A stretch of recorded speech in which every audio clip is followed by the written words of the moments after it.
ओम शांति। ओम शांति। आज की तारीख है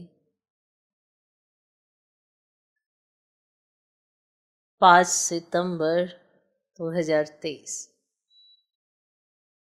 साकार महावाक्य।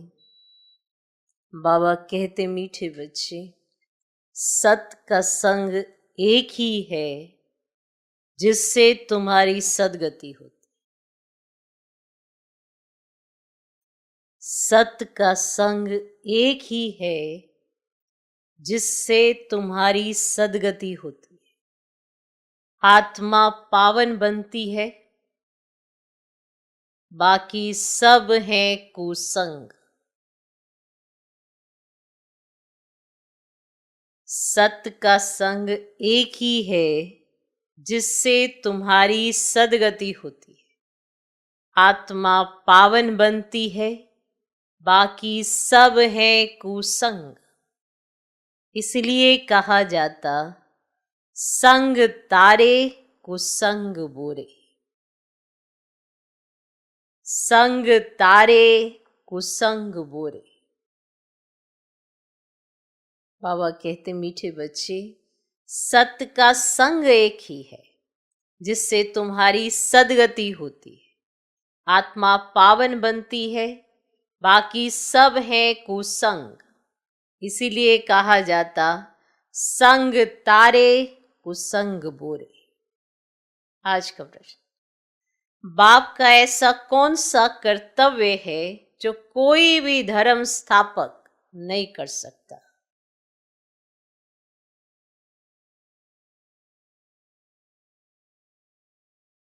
बाप का ऐसा कौन सा कर्तव्य है जो कोई भी धर्म स्थापक नहीं कर सकता?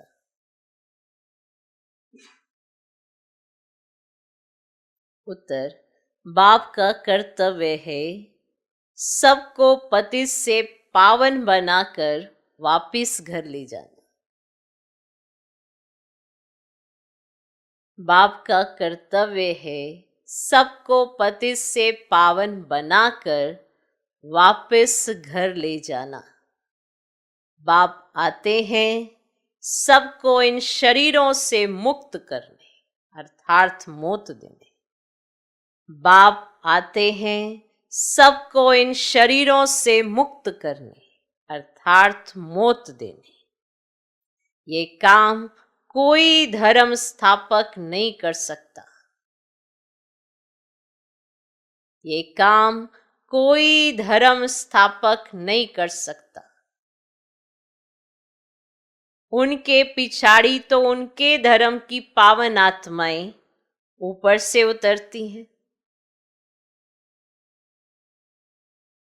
उनके पिछाड़ी तो उनके धर्म की पावन आत्माएं ऊपर से उतरती हैं और अपना अपना पाठ बजाए पावन से पतित बनते हैं।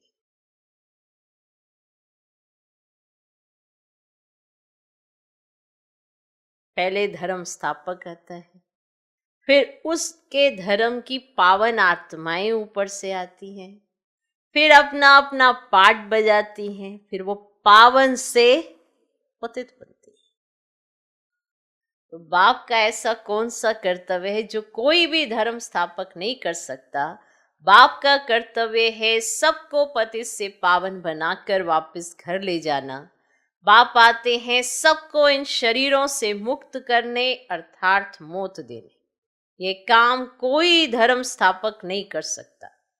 उनके पिछाड़ी तो उनके धर्म की पावन आत्माएं ऊपर से उतरती हैं और अपना अपना पाठ बजाए पावन से पतित बनती है। आज का गीत है, जाग सजनिया जाग। ओम शांति। बच्चों ने गीत सुना? किसने सुनाया? किसने सुनाया? ये कौन कह रहा है जाग सजनिया जाग? तो बच्चों ने गीत सुना, किसने सुनाया? साजन ने? सब है सजनिया, जिसको भक्तियां कहा जाता है। भगवान एक है, जिसको भक्त याद करते हैं, तो उसको कहा जाता है साजन। भक्त कहने से मेल अथवा फीमेल दोनों उसमें आ जाते हैं। तो सब हो गई सीताएं। राम एक है, भक्त अनेक है, भगवान एक है। उस भगवान को कहा जाता है परम पिता। लौकिक बाप को परम पिता नहीं कहेंगे, वह है लौकिक शरीर देने वाला पिता। परम पिता है परम धाम में रहने वाला, सब आत्माओं का पिता। हर एक मनुष्य को दो बाप है, एक लौकिक, दूसरा पारलौकिक। दो बाप। लौकिक बाप का जन्म बाय जन्म वर्षा अलग होता है। हर एक जन्म में बाप अलग अलग रहते हैं। तुम विचार करो, कितने जन्म लेते हैं, कितने बाप मिलते होंगे। तुम विचार करो, कितने जन्म लेते हैं, कितने बाप मिलते होंगे। तो वहां सभी ने कहा 84। हाँ, 84 जन्मों में जरूर 84 बाप और 84 मां मिलेंगे। हर एक जन्म में एक ही लौकिक बाप, एक ही मां रहती है। दूसरा बाप है परम पिता परमात्मा। परंतु सत्युग त्रेता में कभी ओ गॉड फादर के याद नहीं करते। हे परम पिता परमात्मा मेहर करो, ऐसे कभी नहीं कहते। कब? इसीलिए समझाया जाता है सत्युग त्रेता में एक ही बाप होता है, दूसरे को याद ही नहीं किया जाता। तो सत्युग त्रेता में एक ही बाप होता है। फिर द्वापर कलयुग, जिसको भक्ति मार्ग कहा जाता है, वहां सबको दो बाप है। मेल अथवा फीमेल सबको दो बाप है। पारलौकिक बाप को याद करते हैं क्योंकि यह दुखधाम है। दुखधाम में दो बाप, सुखधाम में एक ही बाप है। यहां तो एक लौकिक बाप है, दूसरा फिर सबके दुख निवारण करने वाला एक बाप है, जिसको सभी याद करते हैं कि इस दुख से छुड़ाओ, रहम करो। आधा कल्प है दुखधाम, आधा कल्प है सुखधाम। सतयुग है नया युग, कलयुग है पुराना युग। बाप कहते हैं अब हम सतयुग नई दुनिया की स्थापना कर रहे हैं। कलयुग पुराने युग का विनाश होना है। कलयुग के बाद फिर सतयुग आना है। कलयुग के अंत सतयुग के आदि को कल्प का संगम कहा जाता है, और यह है कल्याणकारी युग, क्योंकि पतित से पावन बनना होता है। कलयुग में है पतित मनुष्य, सतयुग में है पावन देवताएं। बाप समझाते हैं कि ये आसुरी रावण संप्रदाय है। हर एक के अंदर 5 विकारों की प्रवेशता है। उसको कहेंगे Ravan omnipresent. God omnipresent नहीं, 5 विकार प्रवेश हैं। इसीलिए इनको पतित दुनिया कहा जाता है। सतयुग त्रेता को पावन दुनिया शिवालय कहा जाता है। कलयुग है वैशाल्य। तो शिव परम पिता परमात्मा आकर नवयुग की स्थापना करते हैं। बाप समझाते हैं अब जागो, नवयुग अथवा सुखधाम का समय अब आया है। लक्ष्मी नारायण का राज्य आ रहा है। यह है ही राजयोग। ये कोई कॉमन सत्संग नहीं है। एक होता है सत्संग, दूसरा होता है झूठ संग, कुसंग। सत्य का संग तारे, कुसंग बोरे। सत्य तो एक ही बाप है। उनको कहते हैं पतित पावन आओ, वही आकर पावन बनाते हैं आधा कल्प के। फिर माया रावण आकर आधा कल्प पतित बनाती है। ऐसे नहीं बाप ही पतित बनाते हैं। अभी है ही रावण राज्य, जब तक सत्य बाप ना आए तब तक सत्संग नहीं। सब है झूठ संग अथवा कुसंग। तुम हो सीताएं, तुम भक्ति करती हो, समझती हो भक्ति का फल भगवान आकर देंगे, तो जरूर जब भक्ति का समय समाप्त होना होगा तब तो आएंगे ना। आधा कल्प है ज्ञान की प्रारब्ध और आधा कल्प है भक्ति की प्रारब्ध। अभी तुम पुरुषार्थ कर रहे हो भगवान की श्रीमत पर। भगवान एक होता है, वह है निराकार परम पिता परमात्मा, आत्माओं का बाप, और वह आते ही है संगम पर। द्वापर कलयुग को भक्ति कांड कहा जाता है और सत्युग त्रेता को ज्ञान कांड कहा जाता है। और ज्ञान है ही ज्ञान सागर परम पिता परमात्मा के पास, तो शास्त्रों का ज्ञान कोई ज्ञान नहीं। अगर उनमें ज्ञान होता तो सदगति होती। और भारत जो हीरे जैसा था अब है ही नहीं, और फिर बाप बनाते हैं। तुम अब हीरे जैसा बन रहे हो, तुम्हारा जीवन पलट रहा है, आत्मा दैवी गुण धारण कर रही है। अब यूं तो मनुष्य बैरिस्टर, इंजीनियर, सर्जन आदि बनते हैं, बाकी मनुष्य को देवता बनाना ये परम पिता परमात्मा ज्ञान सागर का कर्तव्य है। उनको ही ट्रुथ कहा जाता है, वही सच बतलाते हैं, अर्थात सचखंड की स्थापना करते हैं। तो बाकी सब है झूठ बोलने वाले और झूठ खंड की स्थापना करते हैं, तो रावण की मत पर चलते हैं। तुम श्रीमत से श्रेष्ठ बनते हो। नए युग में भारत नया था और वर्ल्ड ऑल माइटी अथॉरिटी कहा जाता है। तो लक्ष्मी नारायण का राज्य था, उन्हों को किसने ये राज्य भाग्य दिया? तो जरूर जो स्वर्ग की स्थापना करने वाला होगा। अभी वे वर्षा गवाया है 84 जन्म लेके, तो अब फिर चक्र पूरा होता है, सबको वापस जाना है। तो लिबरेटर एक ही बाप है और वही लिबरेट कर सबको ले जाते हैं। इसीलिए उनको कालों का काल भी कहा जाता है। तो बाप कहते अब तुम्हारे 84 जन्म पूरे हुए, ठीक, अब वापस चलना है। ये सृष्टि का चक्र कैसे फिरता है, सो बाप बैठ समझाते हैं, अर्थात त्रिकालदर्शी बनाते हैं, तीनों लोकों तीनों कालों की नॉलेज देते हैं। तो वही पतित पावन ज्ञान सागर बीज रूप है, उनसे ही सचखंड का तुमको वर्षा मिलता है। तो यहां तुम आए हो परम पिता परमात्मा से वर्षा लेने के लिए, जो स्वर्ग की स्थापना करने वाला है। तुम जानते हो हम ही फिर स्वर्ग के मालिक बनेंगे। सत्युग के लक्ष्मी नारायण आदि को कहा जाता है डीटी रिलीजन, और वह है श्रेष्ठ धर्म। तो उन्हों का धर्म भी श्रेष्ठ है तो कर्म भी श्रेष्ठ है। वहां भ्रष्टाचारी कोई नहीं रहते। और द्वापर कलयुग में फिर एक भी श्रेष्ठाचारी नहीं रहते।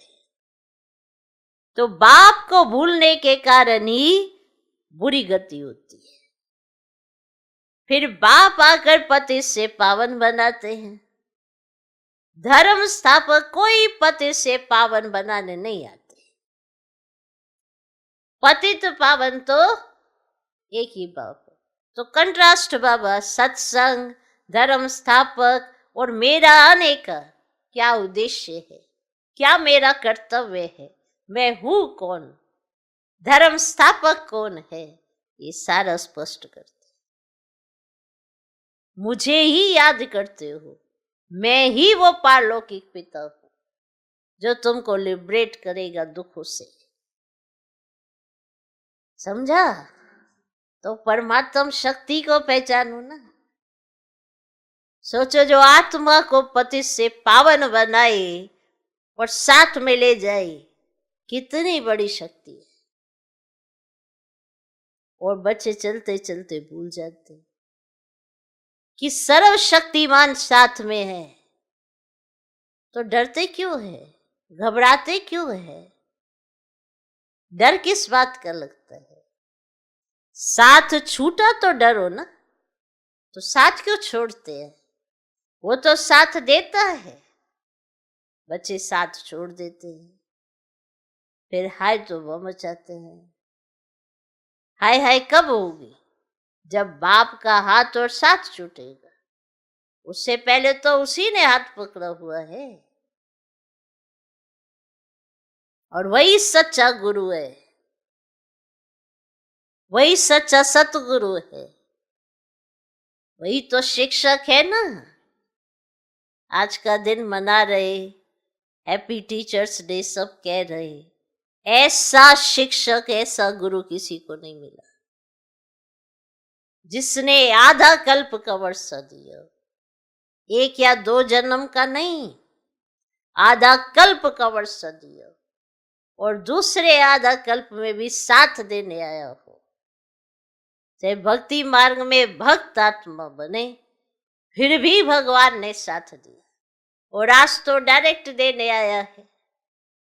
तो सोचो कितने भाग्यशाली है। ऐसा बाप जो टीचर भी है, जो गुरु भी है, सुप्रीम है, सुप्रीम, अपने जैसा बनाता है, सच्चा सच्चा गुरु है।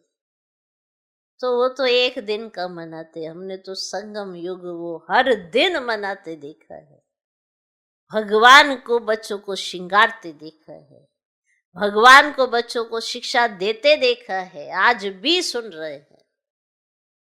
कैसे पता पड़े किस समय क्या करना क्या नहीं, वो भी बताते देखा। कई बच्चे उलझ जाते, कई अटक जाते, कई भटक जाते, कितना संभालते। ऐसा सुप्रीम बाप जो टीचर बनकर, सतगुरु बनकर संग संग चले, हर परीक्षा से पार कराए, ऐसा टीचर कहीं नहीं मिलेगा, ऐसा सतगुरु कहीं नहीं मिलेगा।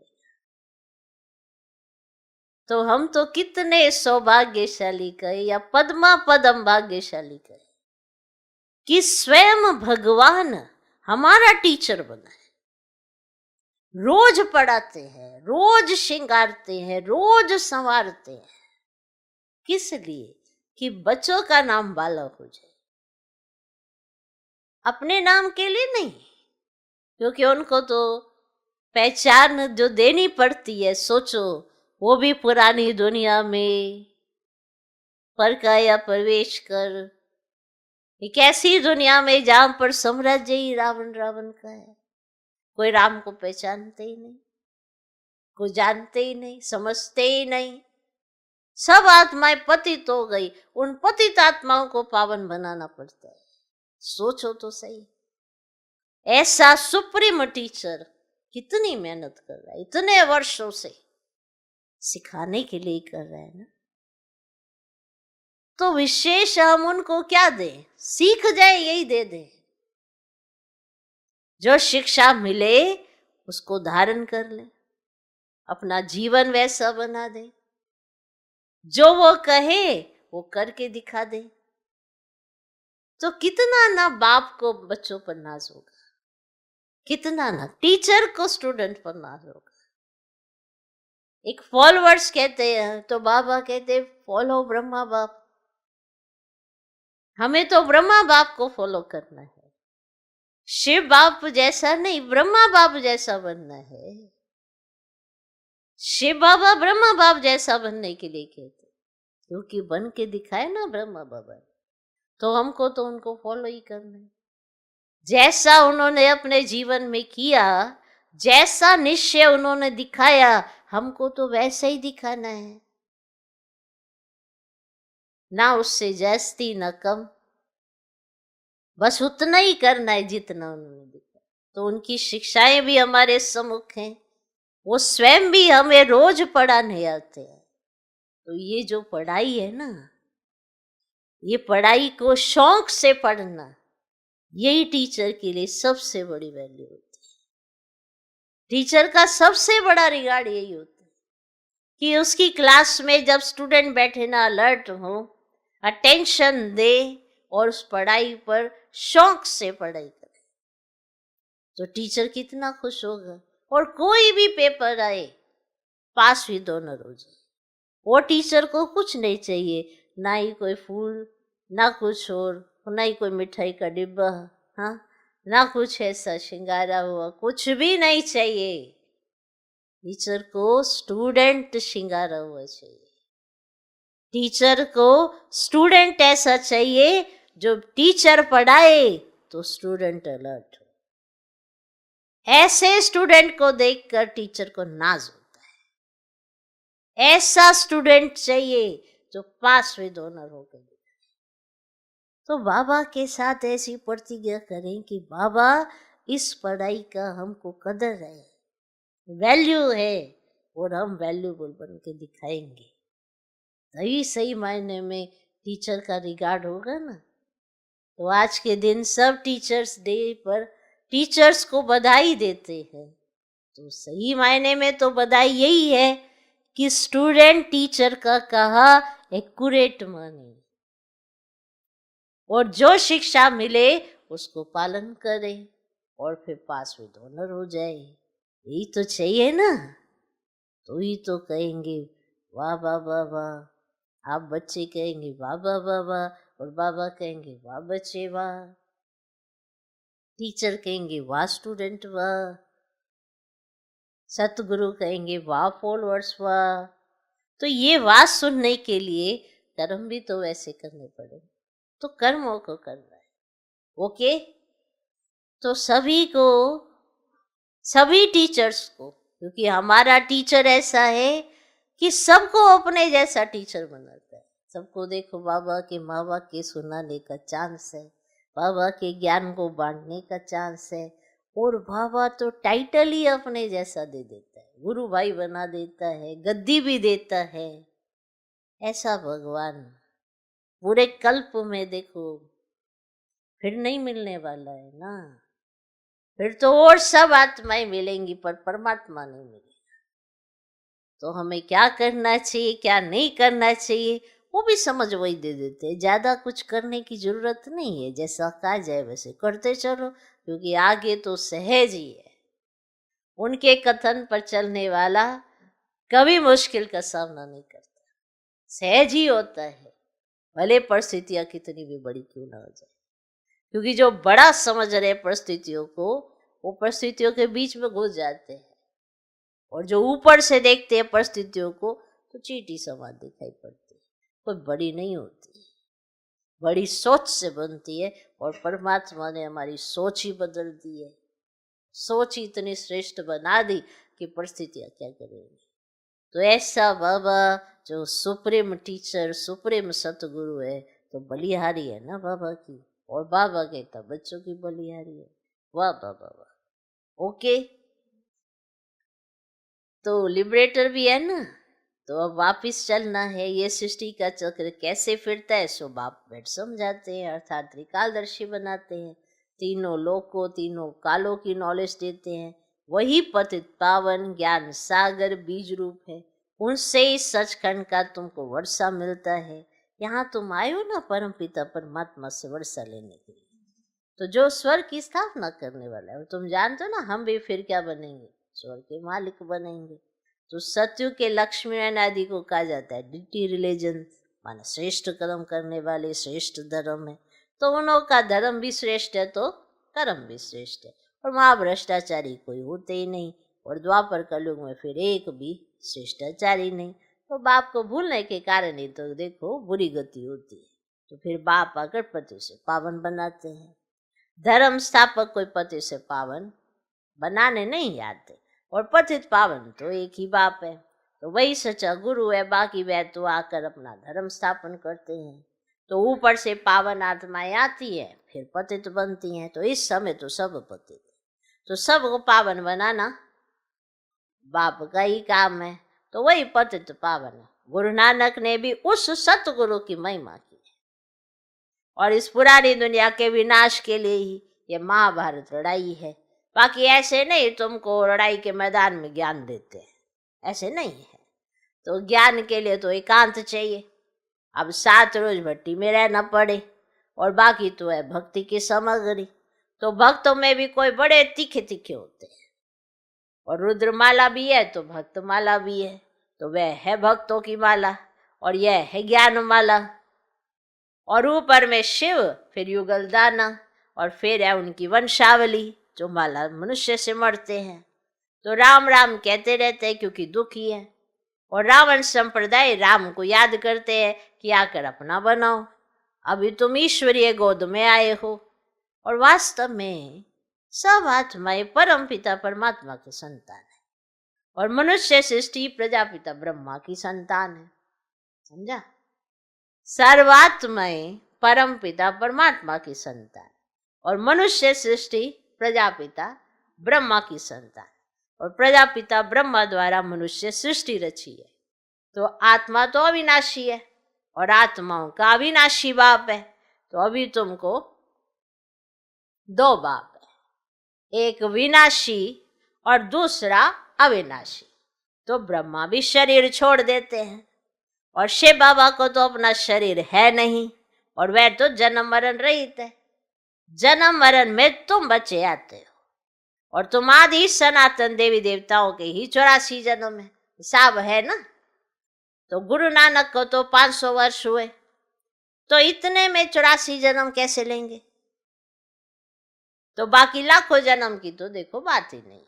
तो बाप समझाते हैं अभी सब के जन्म आकर पूरे हुए हैं, फिर नए सिर खेल सतयुग से शुरू होगा, और सतयुग में तो थोड़े चाहिए, बाकी इतने सब कहाँ जाएंगे, है ना। उन्हों के लिए ही तो ये बम्बोर को आग लगनी है।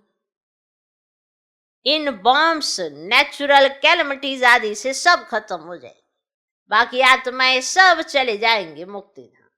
तो ये कयामत का समय है और सबको वापस जाना है। तो भारत को अविनाशी खंड कहा जाता है क्योंकि भारत ही बाप का जन्म स्थान है। तो शिव बाबा भारत में ही आते हैं, पतित पावन बाप यहाँ जन्म लेते हैं। तो गोया सभी धर्म वालों के लिए भारत बड़े ते बड़ा तीर्थ स्थान है। इतना भारत का महत्व है, परंतु महत्व को उड़ा दिया है। और यह भी ड्रामा का खेल है जो बाप ही आकर समझाते हैं। तो बाप कहते हैं मैं ही ज्ञान का सागर हूं। लक्ष्मी नारायण को ज्ञान का सागर नहीं कहा जाता। तो उनमें रचयिता और रचना के आदि मध्य अंत का ज्ञान नहीं है। किनमें? तो वह ज्ञान जरूर तुम्हारे में है, और तुम ही मनुष्य से देवता बनते हो, और तुम यहाँ आते हो पतित से पावन बन, पावन दुनिया का मालिक बने। तो बाप आत्माओं से बैठ बात करते हैं। तो बाबा ने समझाया आत्मा स्टार है जो भ्रुकुटी के बीच रहती है, और वह बाप है। वह बाप है कौन? सुप्रीम आत्मा। तुम आत्मा हो, कहाँ बैठी हो? अच्छा, तो बाबा ने समझाया है आत्मा स्टार है जो भ्रुकुटी के बीच रहती है, और वह बाप है सुप्रीम आत्मा। तो वह सुप्रीम आकर इनको आप समान सुप्रीम बनाए साथ ले जाते हैं। सब आत्माओं का गाइड है। उनको ही दुख हरता सुख करता कहा जाता है। दुख से तुमको लिबरेट कर ले जाएंगे, और सतयुग में दुख होता ही नहीं। नवयुग की नॉलेज भी नहीं है ना, और ये बातें मनुष्यों ने कभी सुनी नहीं है। भले अच्छे और बुरे मनुष्य हैं, परंतु हैं सब पतित। तब तो गंगा पर स्नान करने पावन बनने जाते हैं, और गंगा का पतित पावनी नाम रख दिया है।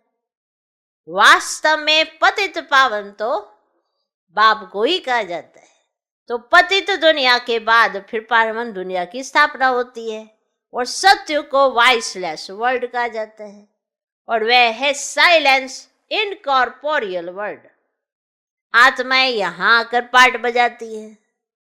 पार्ट है 84 जन्मों का, और तुम ऑलराउंडर पार्ट बजाते हो। अब यह है ना बना बनाया ड्रामा।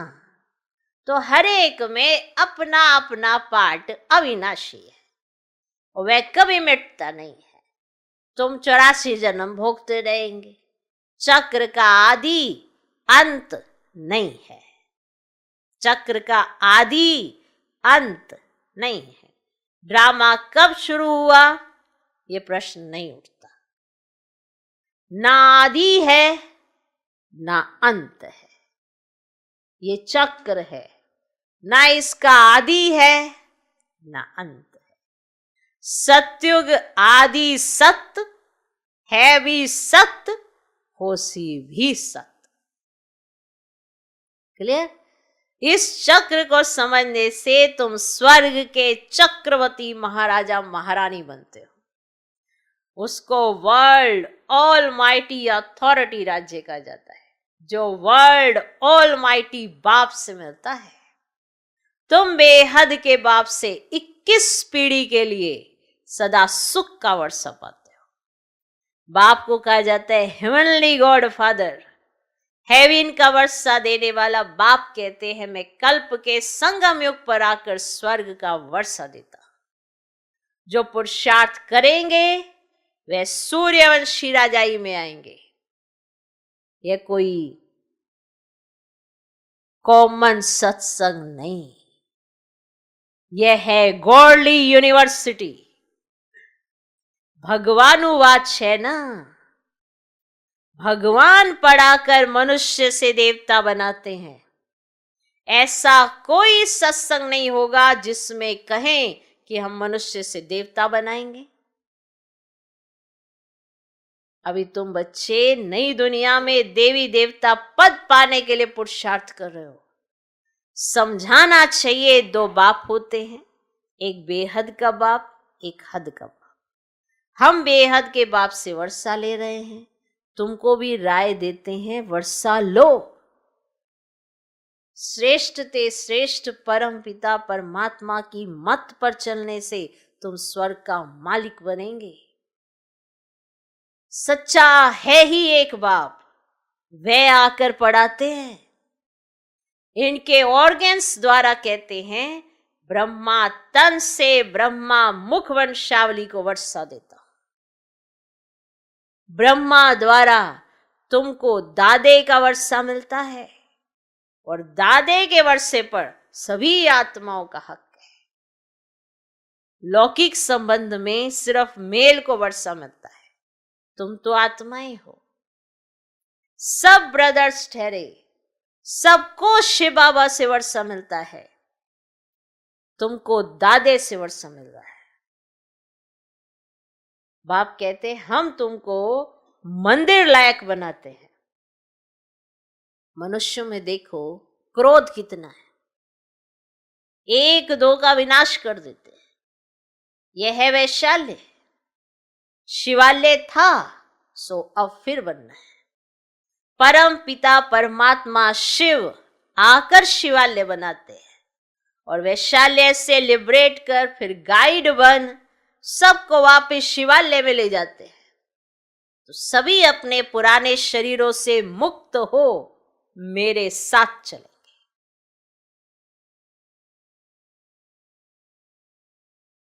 अच्छा, मीठे मीठे सिकिलधे बच्चों प्रति माता पिता बाप दादा का याद प्यार और गुड मॉर्निंग। रूहानी बाप की रूहानी बच्चों को नमस्ते। हम रूहानी बच्चों की भी रूहानी बाप को नमस्ते नमस्ते नमस्ते। Good morning good morning good morning. धारणा के लिए मुख्य सार। पहला पॉइंट, दैवी गुण धारण कर स्वयं की जीवन को पलटाना है।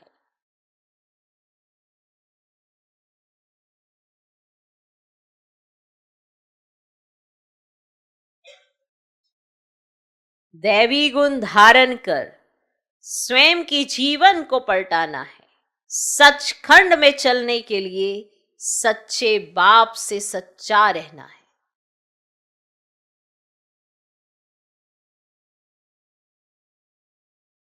सचखंड में चलने के लिए सच्चे बाप से सच्चा रहना है। दूसरा पॉइंट, एक सत बाप के संग में रहना है। मनुष्य से देवता बनने की पढ़ाई अच्छी तरह पढ़कर बेहद का वर्षा लेना है।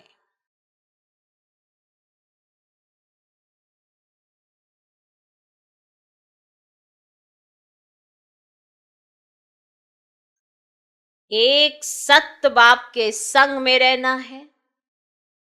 मनुष्य से देवता बनने की पढ़ाई अच्छी तरह पढ़कर बेहद का वर्षा लेना है। आज का वरदान, हरेक के स्वभाव संस्कार को जान, टकराने के बजाय सेफ रहने वाले मास्टर नॉलेजफुल भव।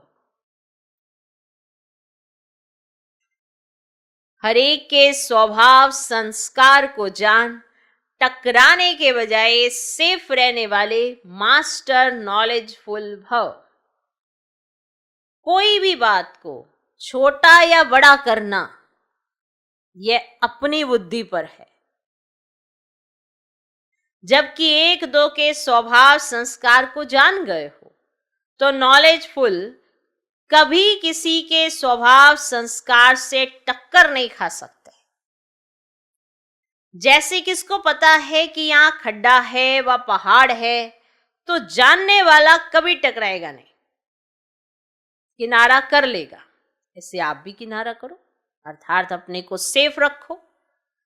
किसी काम से किनारा नहीं करो, लेकिन अपनी सेफ्टी की शक्ति से दूसरे को भी सेफ करना, यही किनारा करना है।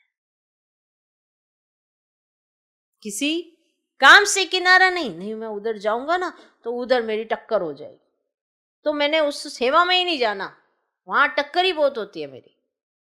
तो ये है कार्य से किनारा करना। लेकिन क्या करना है, आपको साइलेंस धारण करके अपनी शक्तियों को तो इमर्ज करो, लेकिन नहीं, किनारा कर लेते,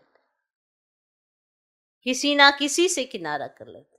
पर अगर ठीक से किनारा करोगे तो दूसरा भी बच जाएगा, नहीं तो उसके भी संकल्प चलवाओगे। तो स्वभाव संस्कार को पहचानो और फिर किनारा करने की समझ भी लेनी है। आज का स्लोगन, उड़ती कला का अनुभव करना है, करना है, करना है। तो सदा भाग्य और भाग्य विधाता की स्मृति में रहो।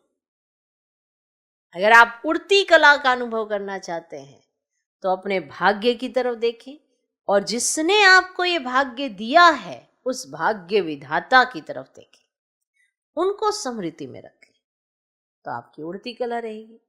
क्योंकि कहीं ना कहीं हम अपने भाग्य को कभी कभी कोसते रहते हैं, ये ऐसा है वो वैसा है, ये नहीं मिला वो नहीं मिला, तो उड़ेंगे कैसे?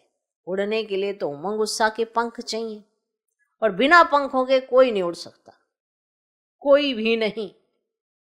तो ये उमंग भी चाहिए, ये उत्साह भी चाहिए, पर उस उमंग उत्साह में क्या होना चाहिए?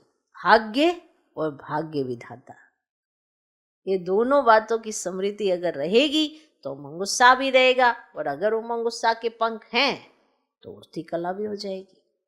तो उड़ती कला का अनुभव करना है तो सदा भाग्य और भाग्य विधाता की स्मृति में रहो। ओम शांति।